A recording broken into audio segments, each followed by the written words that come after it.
अब्बा और चचा का कारोबार मुश्तरका था। हम सब इकट्ठे रहा करते थे। हमारा घर खुशियों का गहवारा था। इसका सबब मेरी वालदा और चची जान थी। चची मेरी सगी खाला भी थी। कहते हैं बचपन के प्यार को भुलाया नहीं जा सकता। जबकि नन्हे मुन्ने कजन एक ही घर में रहते हों, इकट्ठे पढ़ते हों और इकट्ठे खेलते हों, वक्त गुजरते देर नहीं लगती। देखते ही देखते हम सब बड़े हो गए। जिन दिनों मैं 10वीं में थी, जीशान सेकेंड ईयर का तालिब इल्म था। हमारे रिश्ते की बातें होने लगी, लेकिन मुझे पढ़ाई की फिक्र थी। चाहती थी कि ग्रेजुएशन कर लूं तभी शादी हो। मैंने इनकार किया तो जीशान को गलतफहमी हो गई कि मैं उसे पसंद नहीं करती। उसने अपनी माँ से कहा कि मेरी आरजू थी कि शादी साइमा से हो, वो अगर नहीं मानती तो जबरदस्ती ना करें। मैंने ये बात सुनी तो मेरा दिल बैठ गया, क्योंकि चचा के बच्चों में जीशान ही सबसे ज्यादा मेरा ख्याल रखता था। उसे मेरी पढ़ाई की भी फिक्र रहती थी। कहता था मेहनत करो, अच्छे नंबर लाओ और स्कूल में बेहतरीन तालबा कहलवाओ। वो अक्सर पढ़ाई में मेरी मदद कर दिया करता, जबकि उसका छोटा भाई इरशाद बिल्कुल मदद नहीं करता था। हालांकि वो लायक और ज़हीन तालिब इल्म था, लेकिन उसकी तालीमी रिपोर्ट बाद में ख़राब आने लगी। चचा ने इस बारे में इस्तफसार किया तो उसने कहा कि नए टीचर सही नहीं हैं। वो बात बात पर क्लास में इंसल्ट करते हैं और स्टील के स्केल से पीटते भी हैं। सभी लड़के उनके रवैये से नाखुश हैं। आप हेडमास्टर से उनकी शिकायत करें। चचा जान ने समझाया, उस्ताद सख्ती करे तो बुरा नहीं मानना चाहिए। कुछ बच्चे जब क्लास में तवज्जो से नहीं पढ़ते या अपना होमवर्क ठीक तौर पर नहीं करते तो टीचर को सख्ती करनी पड़ती है ताकि रिजल्ट अच्छा आए। वो तुम्हारे भले को ऐसा करते होंगे। अब जब भी इरशाद बाप से उस्ताद का गिला करता, वो टीचर की हिमायत करने लगते, जिस पर वो खामोश हो जाता। लेकिन तालीम से उसकी लापरवाही बढ़ती गई। नौबत यहां तक पहुंच गई कि 10वीं क्लास में फेल हो गया। वालिद साहब इस सूरत हाल से घबरा गए, क्योंकि वो मेरी छोटी बहन तहमीना का रिश्ता उसके साथ तय करने वाले थे।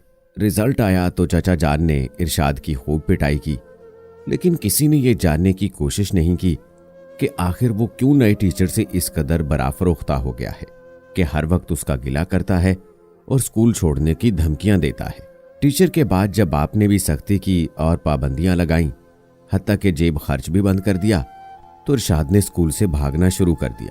तब भी चचा जान ने स्कूल जाकर ये मालूम करने की जहमत न की कि सही सूरत हाल क्या है, क्योंकि पहले तो इरशाद लायक तालिब इल्म था, स्कूल से कभी नागा न करता और बाकायदा होमवर्क करता था।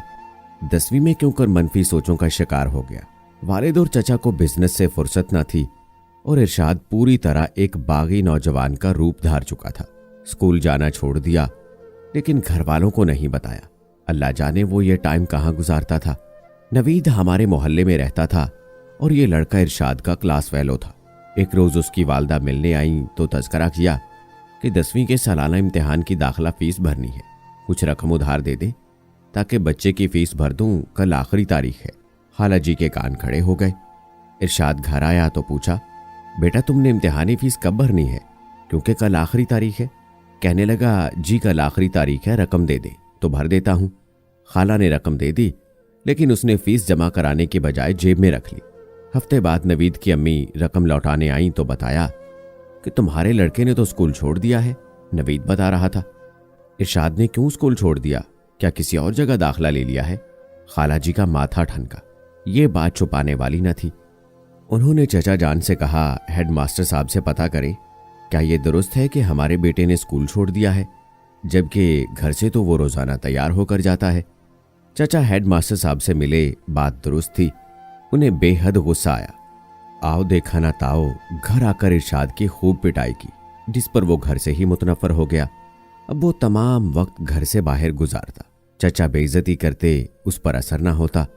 तभी मैं सोचती कि पहले तो वो ऐसा ना था, आखिर क्यों ऐसा हो गया। जब मुसलसल अपने उस्ताद का गिला करता था तो चचा को उस वक्त उसकी शिकायत पर तवज्जो देनी चाहिए थी। वालिदैन की नाइंसाफियों से मायूस होकर नौजवान गलत राहों पर चल निकलते हैं। वो अब गलत किस्म के दोस्तों के साथ गलत किस्म की सरगर्मियों में मसरूफ था। वक्त गुजरता रहा। ज़ीशान ने तालीम मुकम्मल कर ली और मेरा उसके साथ निकाह कर दिया गया। रुखसती मेरे सालाना इम्तिहान के बाद होना थी और इम्तिहान में अभी 2 माह बाकी थे, मगर दादा जान सख्त बीमार थे। चाहते थे कि उनकी जिंदगी में ये रस्म मुबारक अदा हो। लेकिन इम्तिहान से 2 माह कबल निकाह करना पड़ा ताकि वो ये खुशी देख ले। मेरे और ज़ीशान के निकाह को 1 माह गुजरा था कि दादा जान का इंतकाल हो गया। घर पर उनकी वफात की वजह से सौगवारी तारी थी, लेकिन इरशाद खुशबाश था। उसके मामूलात में कोई फर्क ना आया। सुबह वो एकेडमी में ट्यूशन पढ़ने का कहकर निकलता और शाम को वालिद और चचा के आने से कुछ देर पहले घर में कदम रखता था। खाला जी कुछ कहती तो उनसे झगड़ पड़ता। वो खामोशी इख्तियार कर लेती कि जवान औलाद है, अगर बाप से शिकायत की तो उनके मुंह को ना आ जाए। उन्हीं दिनों ये वाकया पेश आया। इरशाद अपने दोस्त के साथ एक गर्ल्स कॉलेज के सामने खड़ा था। एक लड़की गुजरी तो ये दोनों उसके पीछे हो लिए। इरशाद लड़की पर फिक्रे कसने लगा। उसे मालूम न था कि लड़की के भाई का सामने ही जनरल स्टोर है। वो ये बदतमीजी देख रहा था, इसलिए बर्दाश्त ना हो सका। उसने स्टोर से बाहर आकर इरशाद का गिरेबान पकड़ लिया। इतने में दूसरा भाई भी आ गया। दोनों ने मिलकर मेरे कजन की पिटाई शुरू कर दी। ये आपस में दस्तों गिरेबां थे कि इरशाद के दोस्त ने जेब से चाकू निकालकर वार कर दिया। चाकू लड़की के बड़े भाई को लगा और वह मौके पर शदीद मजरूब होकर गिर गया। खून का फवारा उसके पहलू से उबलते देखकर इरशाद खौफजदा हो गया। लोग इकट्ठा होने लगे।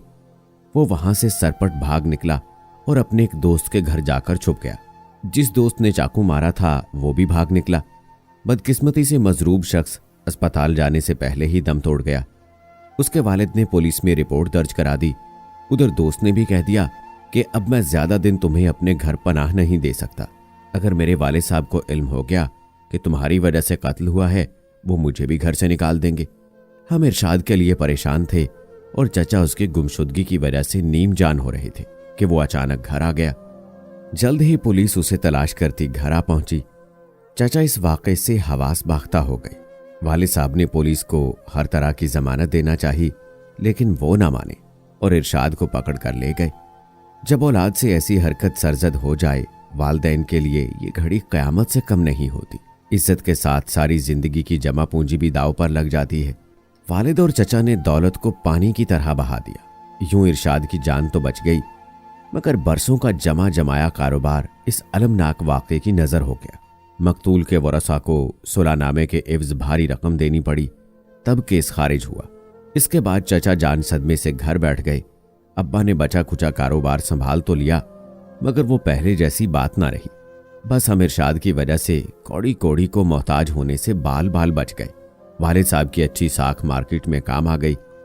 इस मौके से फूफो जान ने फायदा उठाया, जो ये चाहती थीं कि दादा की जायदाद में उनको बराबर का हिस्सा मिल जाए, जबकि चचा ऐसा ना चाहते थे। फूफो ने वालिद साहब के कान भरने शुरू कर दिए कि तुमने नाहक बेटी का रिश्ता शफात भाई के लड़के को दिया है। मेरा बेटा इंजीनियर है और उसका मुस्तकबिल शानदार है। मेरी ये आरजू थी कि साइमा का रिश्ता मुनव्वर बेटे के लिए ले लूंगी। अल्लाह जाने तुमने क्यों जल्दी की। भला उनके बच्चों का क्या मुस्तकबिल है जो अभी तक तुम्हारे मोहताज हैं। एक बेटा फसादी, कामचोर, आवारा और दूसरा महज बीए पास है। भला उसे कहाँ अच्छी मुलाजमत मिलेगी। मेरी मानो, शफात भाई का अब गुर्बत से निकलना मुश्किल है। अपनी बेटी के मुस्तकबिल की सोचो। बार बार बहन ने ऐसी बातें की तो वालिद भी सोच में पड़ गए कि वाकई जब भाई के बेटों का ये हाल है तो मेरी बेटी कैसे गुजारा करेगी। कहीं उसे उम्र भर मेहनत मुशक्कत की चक्की पीसनी न पड़ जाए। अभी वो इसी सोच में थे कि चचा ने घर के बंटवारे का मुतालबा कर दिया। उन्होंने कहा कि अपना हिस्सा बेचकर उस रुपए से कोई कारोबार करूंगा और खुद किराए के मकान में रह लूंगा। वालिद ने सोचा कि मैं कब तक इनका साथ दूंगा और इनका कुनबा पालूंगा, जबकि इरशाद का कुछ पता नहीं कब कोई गुल खिला दे। उन्होंने आधे मकान के दरमियान दीवार उठा दी और वो हिस्सा चचा के हवाले कर दिया। बोले, तुम्हारी मर्जी, इसमें रहो या बेचकर कारोबार कर लो। लेकिन मैं अब भी यही कहूंगा कि अपना ठिकाना बेच दिया तो दरबदर हो जाओगे और साथ ही मेरी बेटी भी तुम्हारी बहू बनकर दरबदर होगी।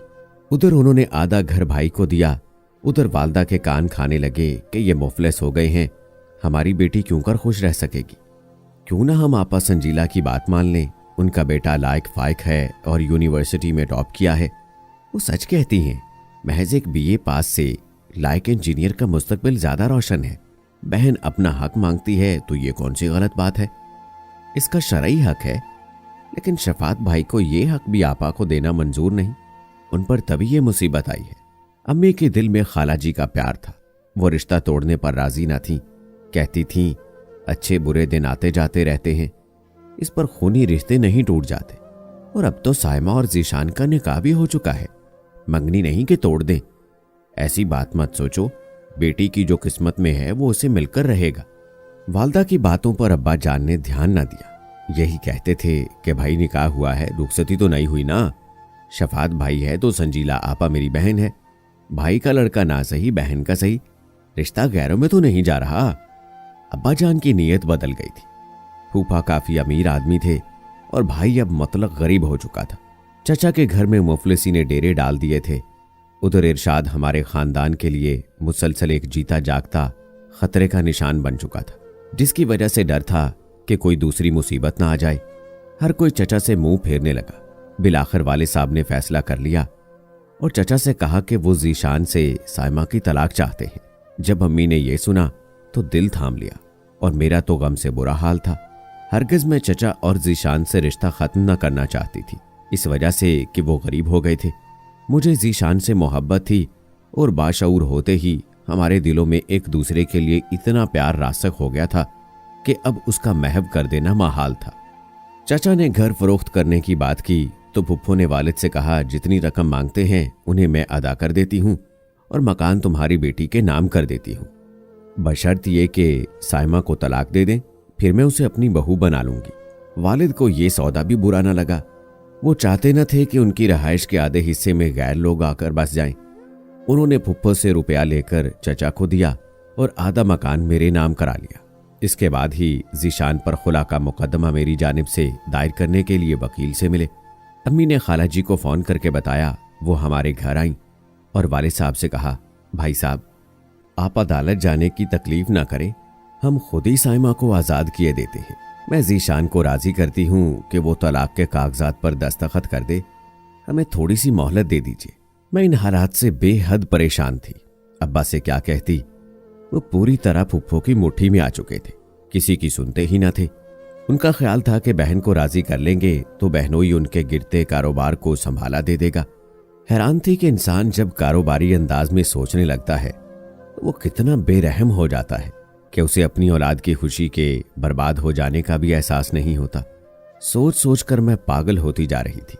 इसी कश्मकश में बिलाखिर में एक नतीजे पर पहुंच गई कि जो हो सो हो, लेकिन मैं अपने प्यारे चचा और खाला जी का हरगिज साथ नहीं छोड़ूंगी। उन्होंने मुझे बचपन से ही औलाद जैसा प्यार दिया था।